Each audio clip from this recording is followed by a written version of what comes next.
ইল্লাল্লাহু মুহাম্মাদুর রাসূলুল্লাহ সাল্লাল্লাহু আলাইহি ওয়াসাল্লাম। আলহামদুলিল্লাহ, আজকে 15 ডিসেম্বর একটু তুলে নিন, এটা মাইকের মধ্যে তুলে নিন।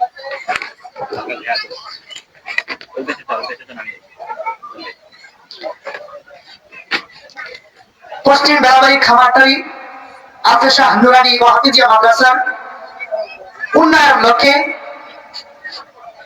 ও এলাকাবাসীর উদ্যোগে 2 দিন ব্যাপী বিশাল তাফসীরুল কোরআন মাহফিল। উক্ত মাহফিলে প্রধান তাফসীরকার হিসেবে উপস্থিত থাকবেন শেখ শফি মোহাম্মদ আব্দুল ভাই, রংপুর গবেষক, আল কোরআন রিসার্চ সেন্টার ঢাকা। এবং দ্বিতীয় তাফসীরকার হিসেবে উপস্থিত থাকবেন হাফেজ মাওলানা মোহাম্মদ আল আমিন সাহেব, মুহতামিম, গিরাবাড়ি হাফিজিয়া মাদ্রাসা। উক্ত মাহফিলে সভাপতিত্ব করবেন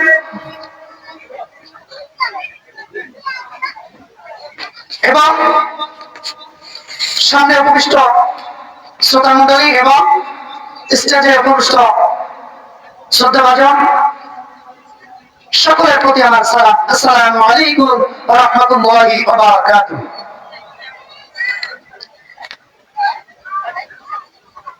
পবিত্র কালামুল্লাহ থেকে 114টি সূরার মধ্য থেকে একটি সূরার আয়াত অংশ তেলাওয়াত করেছি এবং নিয়ত করেছি এই আয়াত অংশের উপর ভিত্তি করে কথা বলার চেষ্টা করব ইনশাআল্লাহ। সম্মানিত হাজির, আল্লাহ রাব্বুল আলামিন কোরআনুল কারীম দিয়ে বলেন, ইয়া আইয়ুহাল্লাযীনা আমানু তাকুল্লাহ হাক্কা তুকাতিহি ওয়া লা তামুতুন্না ইল্লা ওয়া আনতুম মুসলিমুন।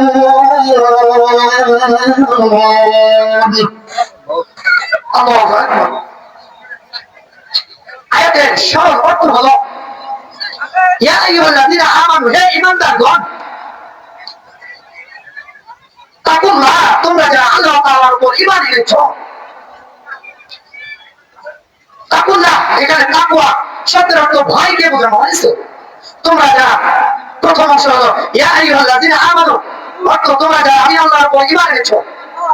এরপরে তাকুল্লাহ, তোমরা আমি আল্লাহকে ভয় করো, হাক্কা তুকাতিহি ওয়া লা তামুতুন্না, শুধু ভয় করো তা নয়, ভয় করার মতো ভয় করো, ভয় করার মতো ভয় করো। ইল্লা ওয়া আনতুম মুসলিমুন, তোমরা ততক্ষণ পর্যন্ত মৃত্যুবরণ করো যতক্ষণ পর্যন্ত মুসলমান হইতে পারবে না। আমরা আসলে আমরা এটা জানি সকলে যে আমরা মুসলমান, জন্মসূত্রে আমরা মুসলমান, বাবা মুসলমান, দাদা ছিল মুসলমান, মুসলমানের ঘরে জন্ম নিয়েছি বলে আমরা মুসলমান। কিন্তু আল্লাহ তাআলার দরবারে এই মুসলমানের কোনো দাম নাই, কোনো মর্যাদা নাই, কোনো মূল্য নেই। এখন সরল মনোভাব বলা এই আয়াতের উপর ভিত্তি করে কিছু কথা বলবো। আল্লাহ রাব্বুল আলামিন তার পবিত্র কোরআনুল কারীমের মধ্যে বান্দাদের উদ্দেশ্য করে বলতেছেন, ইয়া আইয়ুহাল্লাযীনা আমানু, তোমরা যারা আমি আল্লাহর উপর ঈমান এনেছো। ঈমানদার কারা? আর কে আল্লাহ তাআলার উপর ঈমান এনেছে? ঈমানদার তো তারা, ঈমানদার সেই ব্যক্তি, ঈমানদার হলো সেই ব্যক্তি যে আল্লাহ তাআলার পক্ষ থেকে যা এসেছে, যা আসবে, আল্লাহ তাআলা যা দিয়েছেন সেইগুলো, সেই বিষয়গুলো করে এক বাক্যে স্বীকার করার নাম হলো ঈমানদার। যদি কোনো ব্যক্তি আল্লাহ তাআলার উপর ঈমান আনে তাহলে সে এরকম হবে, কিরকম হবে? সে হবে এরকম যে আল্লাহ তাআলা যা কিছু দান করেছেন, যা কিছু দিয়েছেন, অদৃশ্যের উপর বিশ্বাস স্থাপন করেছে তাকে ইমানদার বলা হয়। অদৃশ্যের উপর বিশ্বাস স্থাপন বলতে কি বোঝায়? প্রিয় হাজির, অদৃশ্যের উপর বিশ্বাস স্থাপন বোঝায় মুসলমান। প্রিয় হাজির, সম্মানিত উপস্থিতি, আমরা আল্লাহ তাআলাকে কখনো দেখিনি। আল্লাহ রাব্বুল আলামিন তিনি কেমন, তার আকার আকৃতি কেমন, তার ধরন কেমন, তিনি দেখতে কি রকম আমরা এটা জানি না, দেখি নাই। না দেখে আমরা ঈমান এনেছি আল্লাহ একজন আছেন, আল্লাহ একজন আছেন, এই কথা মনে প্রাণে বিশ্বাস করা, এক কথায় বিশ্বাস করে মনের মধ্যে গেঁথে নেওয়া, তার উপর আমল করা। যদি কোন ব্যক্তি এক কথায় মেনে নিতে পারে, আমল করতে পারে, তাহলেই সে ঈমানদার। আল্লাহ রাসূল সাল্লাল্লাহু আলাইহি ওয়াসাল্লাম দুনিয়া থেকে বিদায় নিয়েছেন, দুনিয়া থেকে চলে গেছেন। আল্লাহর নবীকে আমরা চোখে দেখিনি, আল্লাহর নবীর কথা আমরা শুধু শুনেছি, কোরআন হাদিসে পেয়েছি, কোরআন সুন্নাহর মাধ্যমে শুনেছি আর বিশ্বাস করে নিয়েছি। এই বিশ্বাস করে নেওয়ার নামই হলো ঈমান। প্রিয় হাজিরিন, এখানে একটি শব্দ হয়েছে তাকওয়া, তাকওয়া, তাকওয়া অর্থ ভয়। এই ভয় অর্থ কাকে ভয় করার কথা বলেছেন? এই ভয় অর্থ বলেছেন, এবার পিছনে কে, পিছনে কে, শব্দ করবেন না প্লিজ, অসুবিধা হইতেছে, একটু সাইড যান।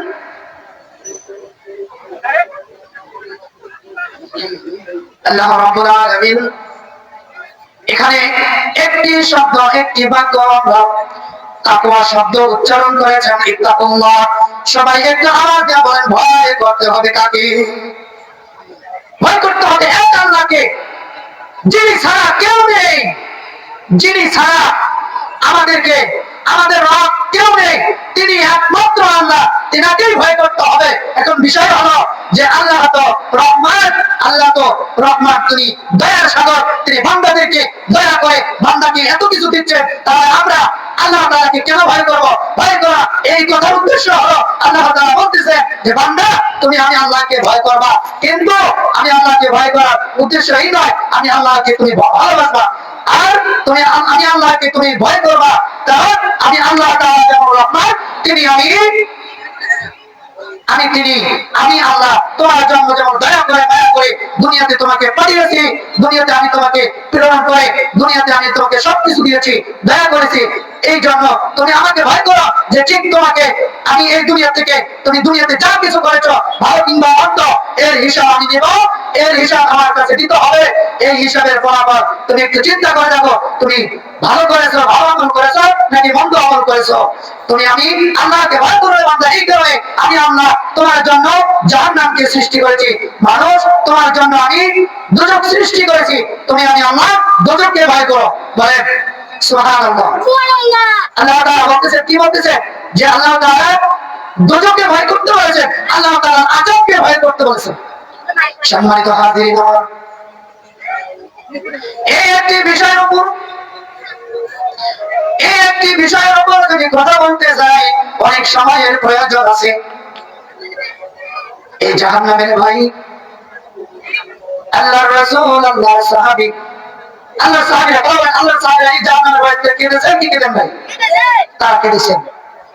আল্লাহর নবী সাহাবীরা দুনিয়াতে তারা জান্নাতের সার্টিফিকেট পেয়েছেন, দুনিয়াতে জান্নাতের সার্টিফিকেট পাওয়ার পর সাহাবীরা কাঁদতে কাঁদতে কাঁদতে কাঁদতে বেহুশ হয়ে যেতেন। এই ভয়ের উদ্দেশ্য করে কিছু করা হলো, তাকওয়াকে উদ্দেশ্য করে কিছু করা হলো। আল্লাহর নবীর একজন সাহাবী যার নাম হযরত আবু বকর সিদ্দিক রাদিয়াল্লাহু তাআলা, তিনি ব্যবসা করতেন, বাণিজ্য করতেন, তিনি ব্যবসা করতেন। তার কাছ থেকে এক খরিদ্দার এসে তার দোকান থেকে হযরত আবু বকর সিদ্দিক রাদিয়াল্লাহু তাআলা উনি ব্যবসা করতেন, কাপড়ের ব্যবসা করতেন। কিসের ব্যবসা করতেন? কাপড়ের ব্যবসা করতেন। তো একদিন আল্লাহর নবীর প্রথম সাহাবী হযরত আবু বকর সিদ্দিক রাদিয়াল্লাহু তাআলা ইনি ব্যবসায় বসলেন। ব্যবসায় একজন কাস্টমার আসলেন, আসার পরে তার কাছ থেকে একটি কাপড় কিনে নিয়ে গেলেন। কিনে নিয়ে যাওয়ার পর অনেকদিন পর ওই মহিলা, ওই কাস্টমার এসে আল্লাহর নবীর সাহাবী আবু বকরকে ডাকতে বলতেছেন, ভাই আপনার মাল আপনি নেন, আমার টাকা আমার রিটার্ন দিয়ে দেন। কি বলছে কথা বলেন? বলছে যে আপনি আপনার মাল নেন, আমার টাকা আমার ফেরত দেন। আজকে কি বাংলাদেশে এরকম আছে? কি আছে? দোকানে লেখে দেওয়া আছে যে বিক্রিত মাল ফেরত দেওয়া হয় না। কারণ কি? 1 নম্বর 2 নম্বর দুটাই ওখানে মিশাল করা আছে। ওখানে লেখে দেওয়াই আছে যে বিক্রি করা মাল ফেরত নেওয়া হয় না। বন্ধু দেখেন আল্লাহর সাহাবীরা কি রকম ছিলেন। হযরত আবু বকর সিদ্দিক রাদিয়াল্লাহু তাআলা আনহুর কাছে যখন দাঁড়ালেন, কাস্টমার ডাক্তারকে বলতেছেন, ও দোকানদার ভাই আপনার মাল আপনি ফেরত নেন। আমি আপনার কাছ থেকে আজ থেকে কিছুদিন পূর্বে কিনয় করে নিয়ে গেছিলাম, এই জিনিসটা আমার পছন্দ হয় নাই, আপনার মাল আপনি ফেরত দেন, আমাকে আমার টাকা ফেরত দেন। নবীর সাহাবী ডাকতে বলতেছেন, আপনি কিনেছেন অনেকদিন আগে, তাহলে এতদিন আসেননি কেন? ডাক দিয়ে বললো, খরিদ্দার ডাক দিয়ে বললো, আমি এতদিন সময় পাই নাই, ব্যস্ততার মধ্যে ছিলাম, আমার বাড়ি অনেক দূর, সেখান থেকে আমি আসতে পারি না, আসার কারণে আপনার মা আপনাকে রিটার্ন দিতে পারি নাই। এখন আমি এসেছি, আপনার মাল আপনি ফেরত নেন, আমার টাকা আমাকে ফেরত দিয়ে দেন। আল্লাহর নবীর সাহাবী মাল ফেরত দিয়ে টাকা ফেরত দিলেন। এখান থেকে আল্লাহর নবীর সাহাবী হযরত আবু বকর সিদ্দিক রাদিয়াল্লাহু তাআলা আনহু বাড়িতে চলে গেলেন। বাড়িতে চলে যাওয়ার পর নামাজে চলে গেলেন। চলে যাওয়ার পর নামাজে দাঁড়িয়ে কান্না আর কান্না, কান্না করে করে বেহুশ হইয়া যাইল। আল্লাহর নবী জিজ্ঞাসা করলেন, আবু বকর তুমি এত কান্না করতেছো কেন? তুমি তো দুনিয়াতে জান্নাতের সার্টিফিকেট পেয়েছো, তোমার তো এত কান্না করার প্রশ্নই আসে না, তাহলে তুমি এত কান্না করো কেন? আবু বকর সিদ্দিক ডাকতে বলল, নবী আমি চিন্তা করি, আমি কান্না করি একটা মাত্র ভয়ে। কয়টা ভয়? কথা বলেন। একটা ভয়। ভয়টা কি? আল্লাহর নবীকে বলতেছেন,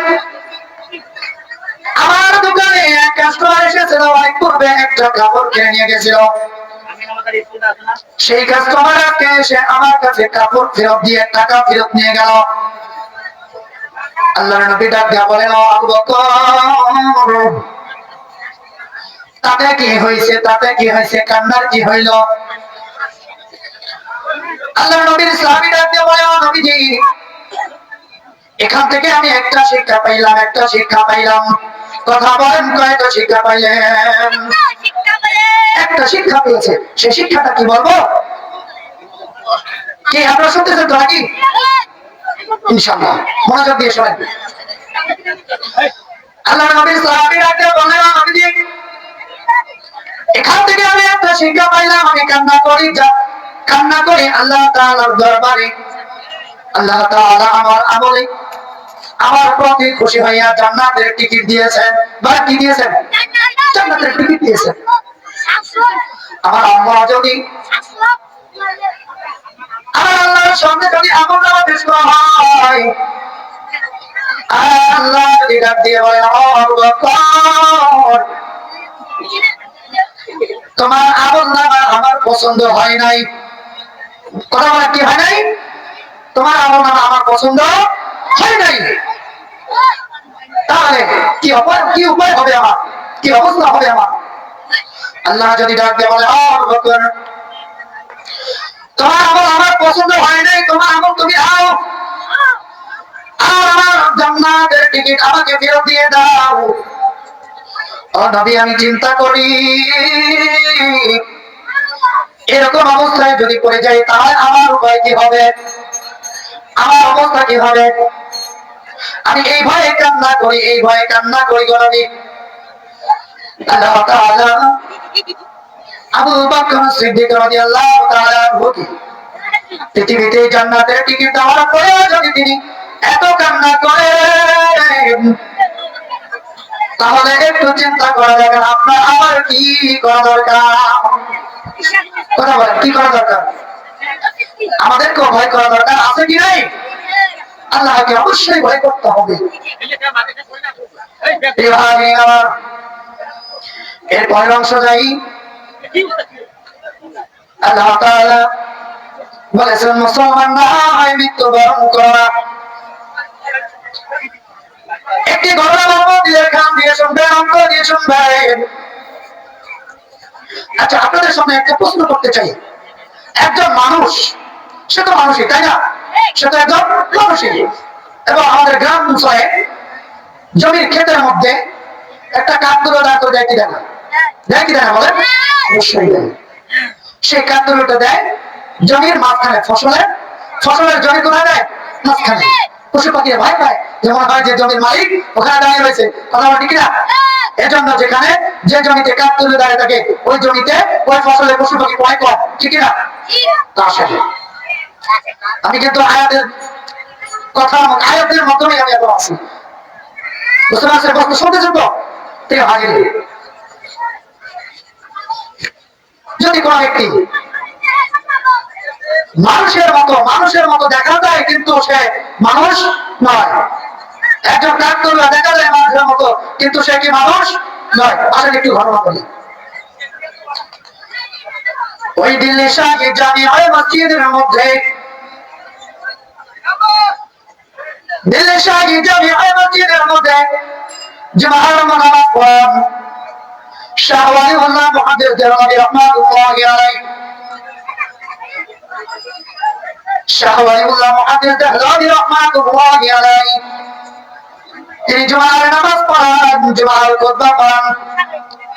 কিন্তু যখন মসজিদে প্রবেশ করেন, মসজিদ থেকে চলে যান, সেই সময় তিনি মাথার মধ্যে রুমাল দিয়ে তিনি মাথা ঢেকে রাখতেন, তার ফেস ঢেকে রাখতেন। কি ঢেকে রাখতেন দাদা ভাই? আর চেহারা ঢেকে রাখতেন। একদিন এক ঘটনা, দিল্লি শাহী জামিয়া মসজিদের মধ্যে একজন ব্যক্তি দাঁড়ালেন এবং তিনাকে প্রশ্ন করেন,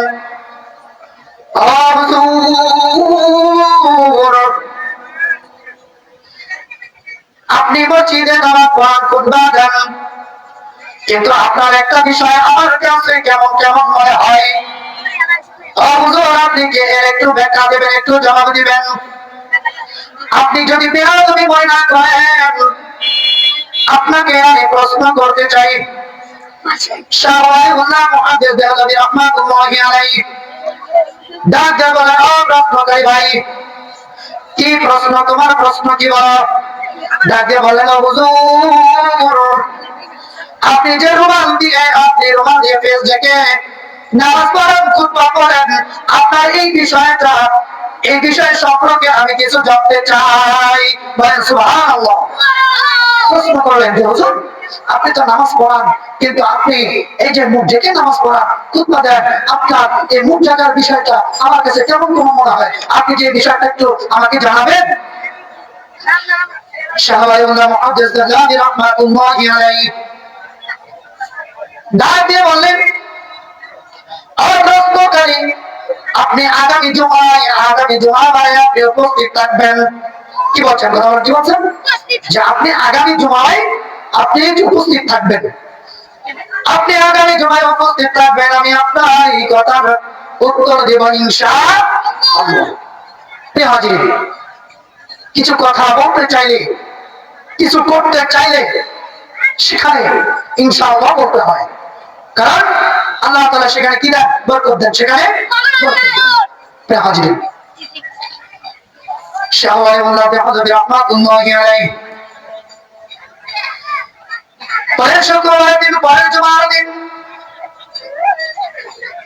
প্রশ্নকারীকে ডাক দিলেন, প্রশ্নকারী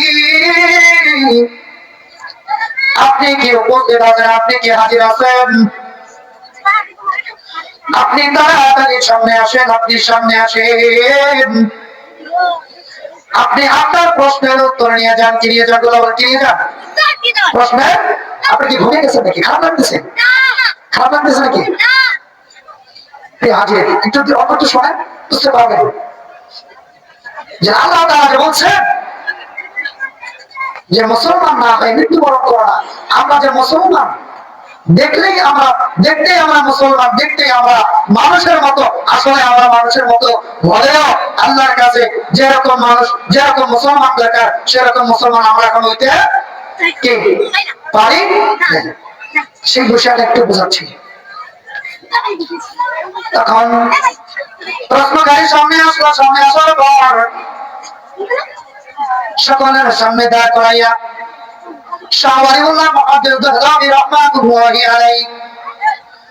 তেনার মাথায় যে রুমালটা ছিল, তেনার মাথার যে রুমালটা দিয়ে তার মাথা ঢাকা ছিল, ফেস ঢাকা ছিল, ওই প্রশ্নকারীর মাথায় ওই রুমালটা দিয়ে তিনি দিয়ে দিলেন। প্রশ্নকারীর মাথায় তিনি রুমাল দিয়ে দিলেন। কার মাথায় দিলেন? প্রশ্নকারীর মাথায়। তো প্রশ্নকারীর মাথায় যখন রুমালটা দিয়ে দিলেন, সঙ্গে সঙ্গে প্রশ্নকারী ব্যক্তি অজ্ঞান হয়ে গেলেন। বলেন আল্লাহু আকবার। কি হয়ে গেলেন? জ্ঞান হারিয়ে ফেললেন, অজ্ঞান হয়ে গেলেন। কথা বুঝতেছেন? ডাক দিয়ে বললেন, তাড়াতাড়ি পানি নিয়ে এসো, জ্ঞান দাও। তারা জ্ঞান ছিল সত্য করা। অনেক ঘটনা আছে এখানে, অনেক বড় একটা লম্বা কাহিনী। অতদিকে যাওয়ার সময় যেহেতু আজান হচ্ছে মনে হয়, এই জন্য কথা সংক্ষিপ্ত করবো। হাজিরিন,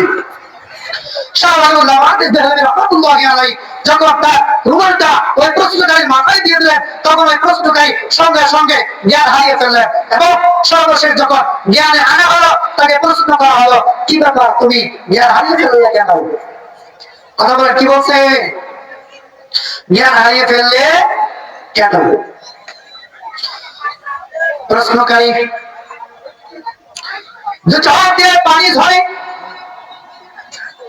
দু চোখ দিয়ে টপ টপ করে পানি পড়ে, এবং তাকে প্রশ্ন করা হলো, প্রশ্নকারী তুমি প্রশ্ন করেছিলে আমাকে, আমি কেন রুমাল দিয়ে মাথা ঢাকি?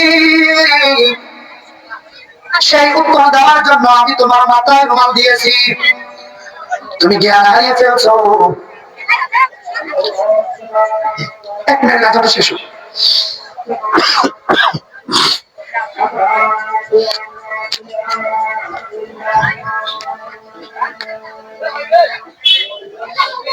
এই ভিডিও চেক করতো।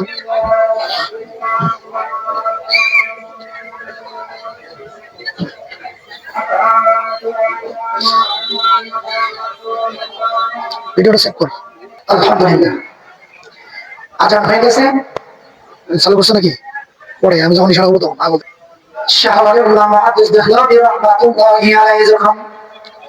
প্রশ্নকারীকে প্রশ্ন করলেন, প্রশ্নকারী তুমি জ্ঞান হারালে কেন? কারণ কি আবার কাঁদতেছ? ডাক দিয়ে বলে, ও হুজুর, আমি আপনার রুমালটা যখন মাথায় নিলাম, মাথায় যখন দিয়ে দিলেন, তখন আমি তাকিয়ে দেখি এই দিল্লি শহরের মধ্যে একটা মানুষও দেখি না। মাঝে মাঝে মানুষ দেখা যায় এবং বাকি সব দেখা যায় কুকুর, শিয়াল, ভেড়া, হাতিজাতি ইত্যাদি। যখন ওনার মাথায় যখন রুমাল দেওয়া হলো, তিনি দেখতেছেন তেনার চোখে যে দিল্লি শহরের মধ্যে অনেক মানুষ ছিল, তারা আসলে মানুষ নাই, তারা কুকুর, শিয়াল, ভেড়া ইত্যাদি হয়ে গেছে। এজন্য তিনি এই ঘটনা দেখার পর তিনি সহ্য করতে পারেননি, তিনি জ্ঞান হারিয়ে ফেলেছেন। আল্লাহ তাআলা আমাদেরকে যে দুনিয়াতে প্রেরণ করেছেন একমাত্র তার ইবাদত করার জন্য, তার উপর ঈমান আনার জন্য। আল্লাহ তাআলা আমাদেরকে দুনিয়াতে পাঠিয়েছেন তার হুকুম মানার জন্য। ঈমান অর্থ তার হুকুম মানা, তার আদেশ নিষেধ মেনে চলা। তার আদেশ যদি কেউ মানতে পারে, তার নিষেধ যদি কেউ মানতে পারে, তাহলে সে একজন ঈমানদার হয়ে যাবে এবং পরিপূর্ণভাবে ইসলামে দাখিল হইতে হবে, অর্ধেক থাকবেন ভিতরে অর্ধেক বাইরে, না কখনো এটা সম্ভব নয়।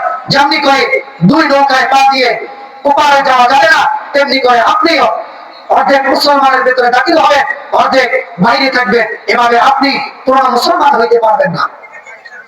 আল্লাহ তাআলা আমাদেরকে পূর্ণ ইমানদার হইতে বলেছেন, তাকওয়া অর্জন করতে বলেছেন, তাকওয়ার কথা বলেছেন। তাকওয়া তো ভয়, সেই কথা বলতেছিলাম। সময় যেহেতু অল্প, আজান হয়ে গেছে, নামাজ হবে, এজন্য আমার কথা এখানে সংক্ষিপ্ত করলাম। আসসালামু আলাইকুম ওয়া রাহমাতুল্লাহি ওয়া বারাকাতুহু।